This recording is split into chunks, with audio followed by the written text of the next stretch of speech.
Good morning. Welcome to Egg Money Quilts. I'm Eleanor Burns. What a beautiful day to be planting roses. This is my garden at my home in Julian, California. Well, I love roses, and I have always wanted to plant a rose garden for a long time. Oh, I picked out as many beautiful colors as I could, like colors in a quilt. Well, life was not always a bed of roses in the 1930s. By 1933, 15 million people were out of work. President Roosevelt formed government-sponsored jobs through his New Deal and the Works Progress Administration. One of the first civil works progress projects under the WPA was the Berkeley Rose Garden, considered by many to be the finest rose garden in Northern California. You know, they planted 3,000 rose bushes in 250 varieties. Now that is some rose garden. Well, roses are very meaningful. Pink roses show gratitude and appreciation. Well, I can certainly appreciate the work that went into this quilt. Oh, the rose is made of a stack of 3 pinks, from the lightest outside petals to the darkest in the center. And then the maker put a little 6-petal star in the center of each rose. Ooh, and I love those soft buds on the ends of the stems. Now, this quilt is a bit tattered, but I'm happy that this quilt was used and loved. It's just wonderful. Well, a yellow rose stands for joy, gladness, and freedom. Well, this rose does look free with its floating stems. Now, these roses are appliqued, and they're finished off with a beautiful blanket stitch in yellow embroidery floss. The stitching on the stems is just so fine. It's incredible. It's the Yellow Rose of Texas. In 1936, a concert of the Yellow Rose of Texas was played for President Roosevelt in the White House. You know the saying, life is like a red, red rose. Well, a full red rose stands for beauty, and this quilt is beautiful. It's a piece quilt, a bit different from the applique quilts. I love the rich red colors of the flowers, and ooh, look at the green in the leaves. Well, I pulled all these scrappy fabrics from my stash. Now, these patches are called half-square triangles, and I have an easy sewing method and a great tool to square them up to the perfect size. I promise you, it will be a bed of roses. Join me.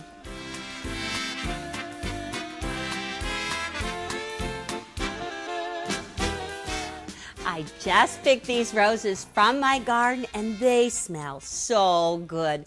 What a fragrance. And there's some cute little buds just waiting to pop open. Well, in the 1930s, there were rose motifs on everything. They even crocheted roses into their doilies. And this little breakfast set has roses painted all over it.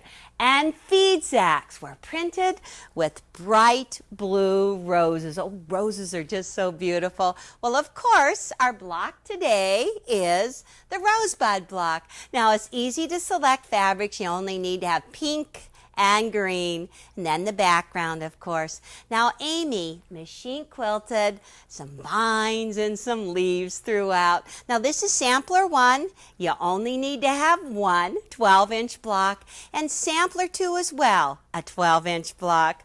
Well, I'm going to work, of course, in my rose-covered apron.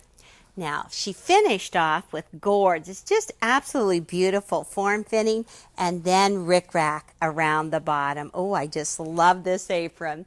Well, the technique that I want to show you today is called half-square triangles.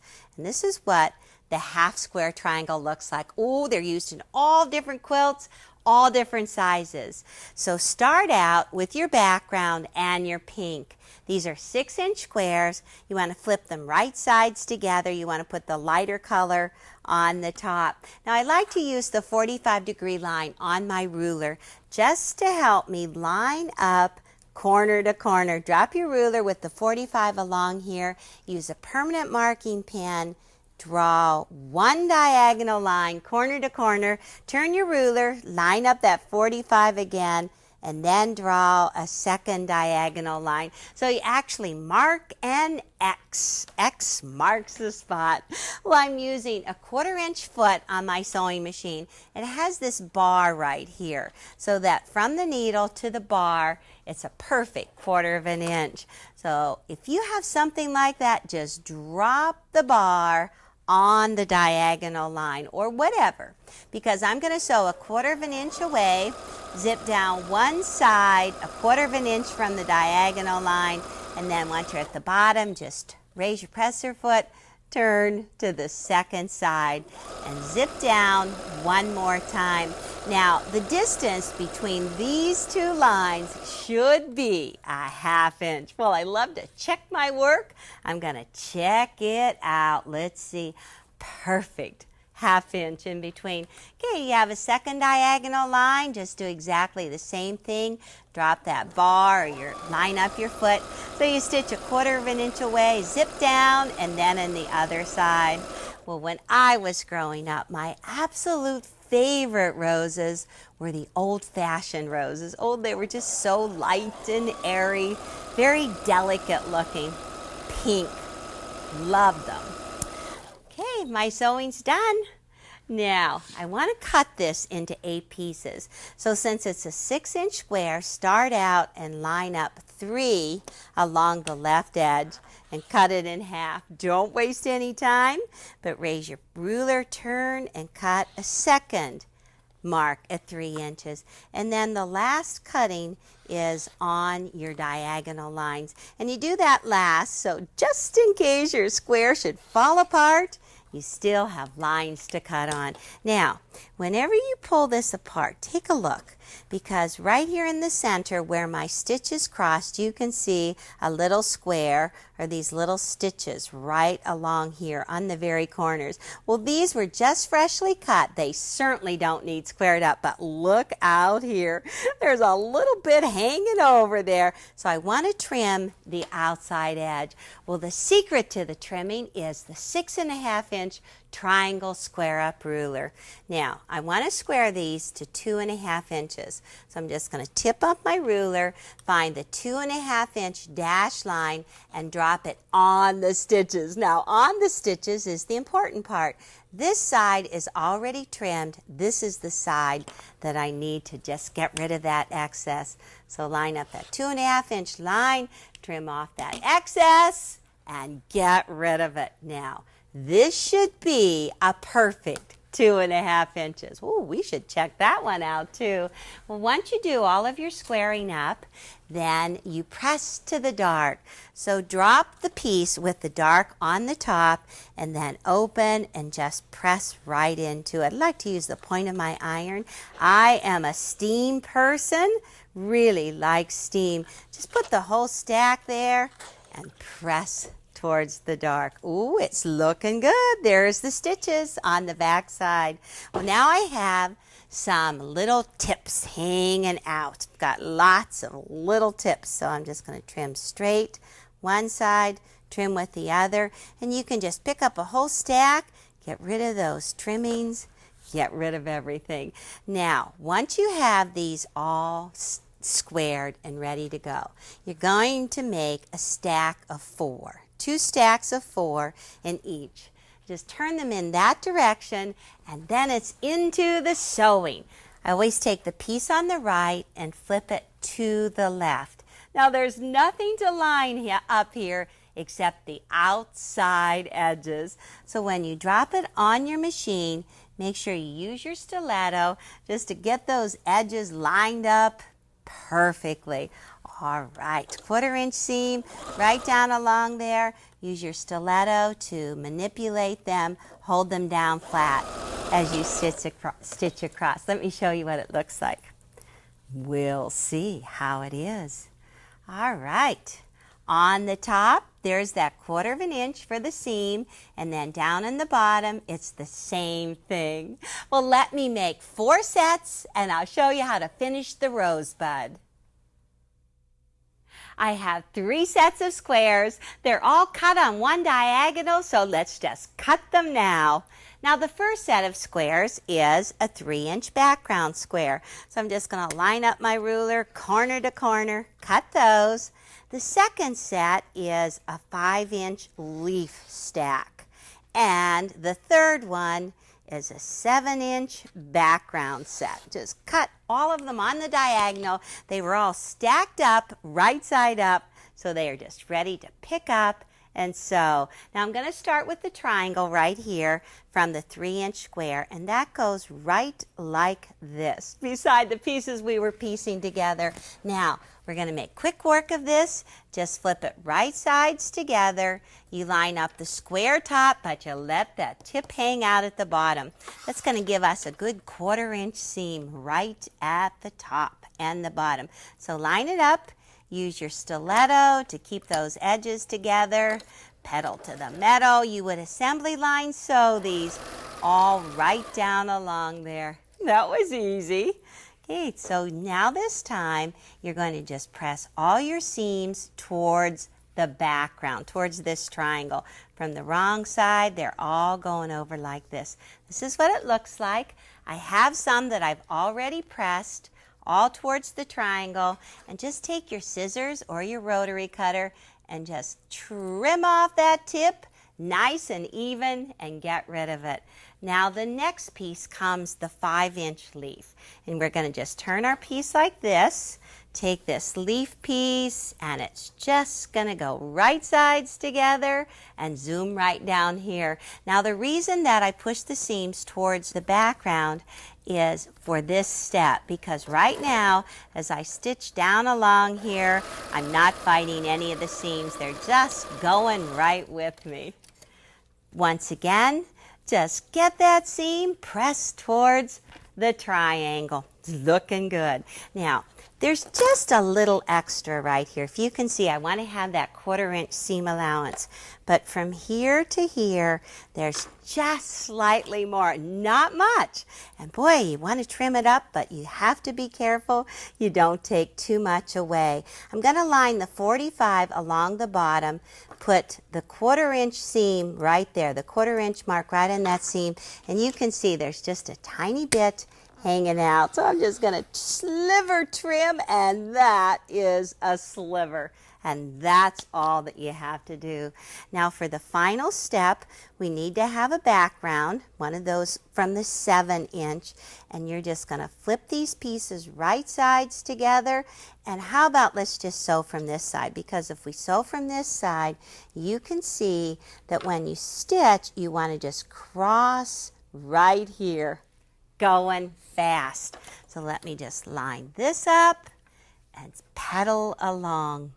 You know, when I was growing up, my mom always had roses. We had a wall, and that was our picture place. We had this beautiful stone wall along the driveway. There were 4 of us, 4 girls. My mom would always dress us alike. Oh my gosh, can you imagine when the baby Judy finally got to wear the 4th outfit? She was so sick of it. We have all of these pictures of the 4 girls lined up beside the roses along the wall. And that's it right there. That is the 1/4 block. And I want to make sure it's 6.5 inches. I have my ruler right here, my 6.5-inch triangle square up. You line it up along the diagonal line, and that looks just about perfect. How about a little sliver trim here? We'll just cut that off, and then we could trim this right here, and that will be a perfect 6.5 inches. Well, I have 4 of them all laid out. I want to show you how to sew this whole block together. You just take the piece on the right and turn it over to the left. And whenever you do that, these seams lock together right here. It is perfect. So let me just pull it close. I want to show you how you do this special little center to make it line up. Now you're only doing 12.5-inch blocks. That's why you have 4, 6.5 inch. Your finished size will be 12 inches. You need to have 1 for each one.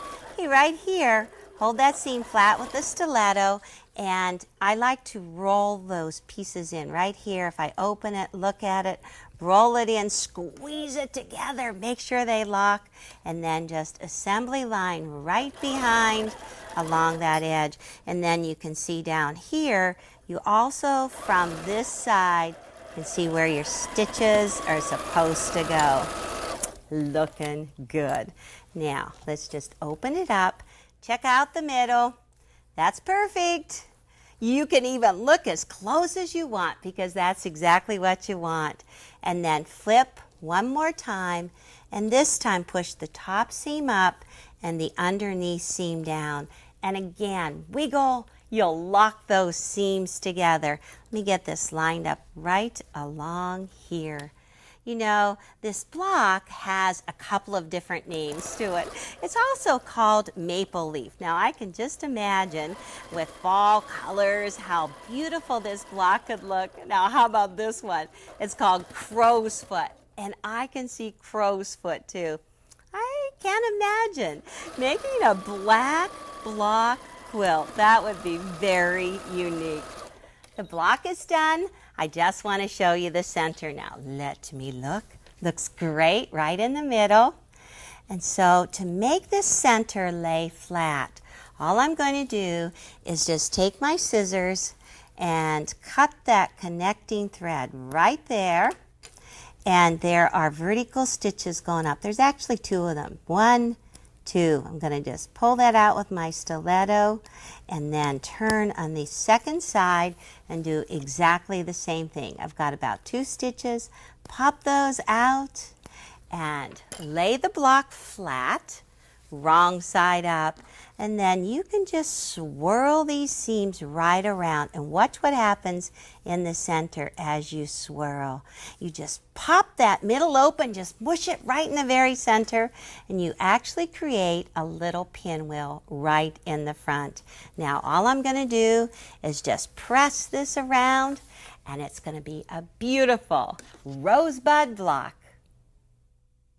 Now that you know how to make half square triangles, practice your technique. Why, you could do this wall hanging in half a day. That's pretty good, isn't it? It's just so much fun. You're going to make one block right for the very middle of it, and then practice that same technique for the borders, half square triangles on the borders.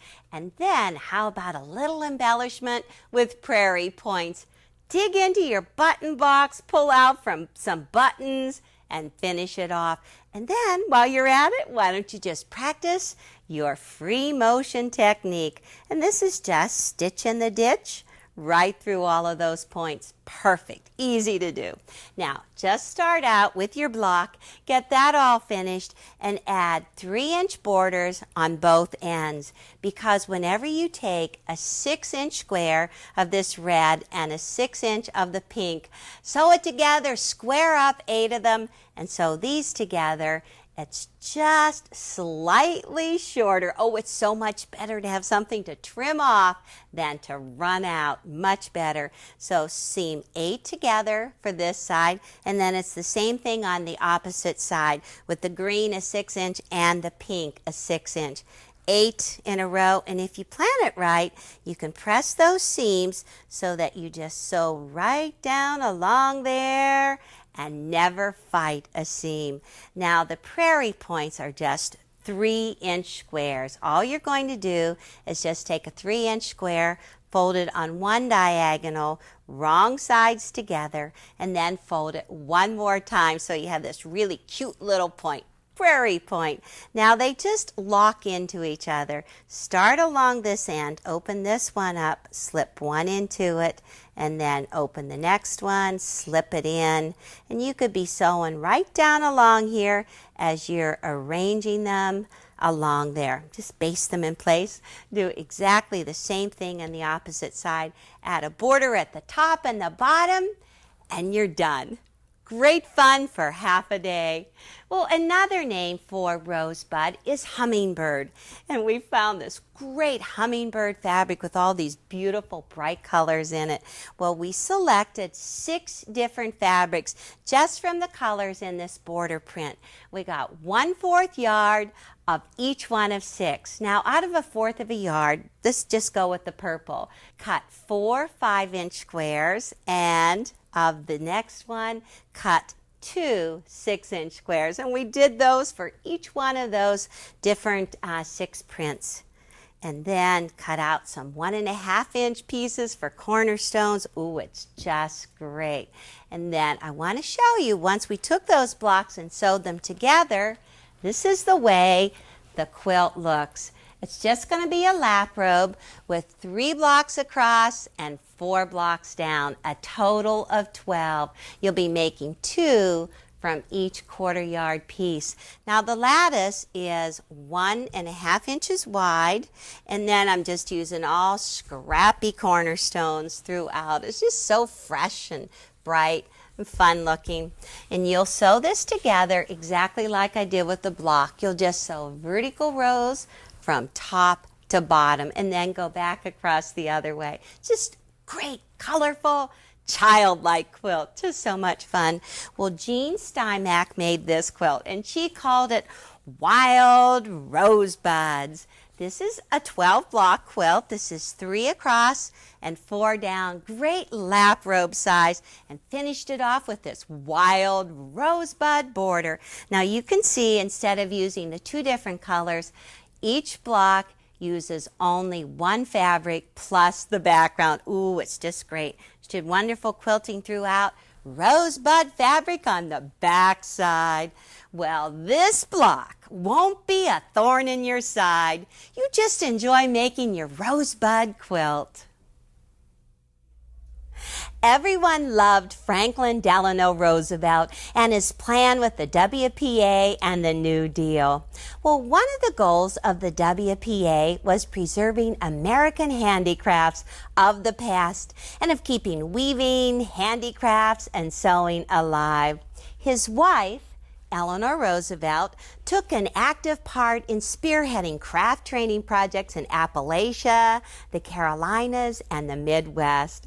As part of the movement to reawaken American interest in quilts and quilting, Ruth Finley designed the Roosevelt Rose Quilt and gave it to the First Lady, Eleanor Roosevelt. Well, this one was made from Ruth's pattern. It is not Eleanor's quilt, but it is just beautiful in this black sateen. It adds a sense of elegance to the whole quilt. And oh, look at those applique flowers. They're large and free-flowing with a yo-yo in the same fabric centered on the top. Look at the quilting. The quilting is outstanding, and the red on the binding has maintained its elegant beauty.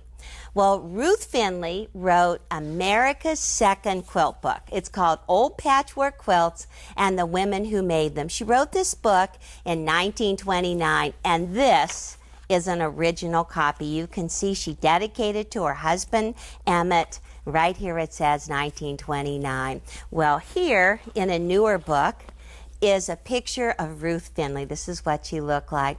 Well, there was a certain irony in the Roosevelt quilt presentation because Finley was a critic of the New Deal, of Roosevelt and the First Lady on the pages of the periodical she edited.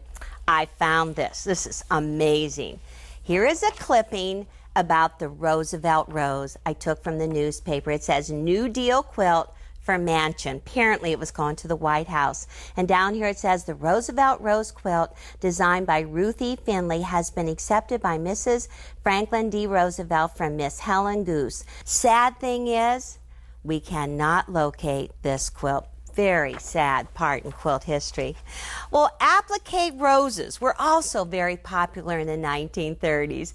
This is French baskets designed by Marie Webster. Oh, it's beautiful. Well, it has layered pink roses on a green sateen background.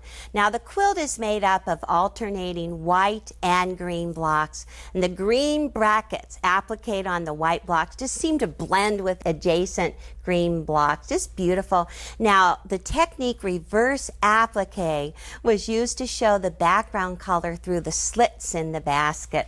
Well, this is a picture of Marie Webster. She first promoted applique quilts in soft pastel colors.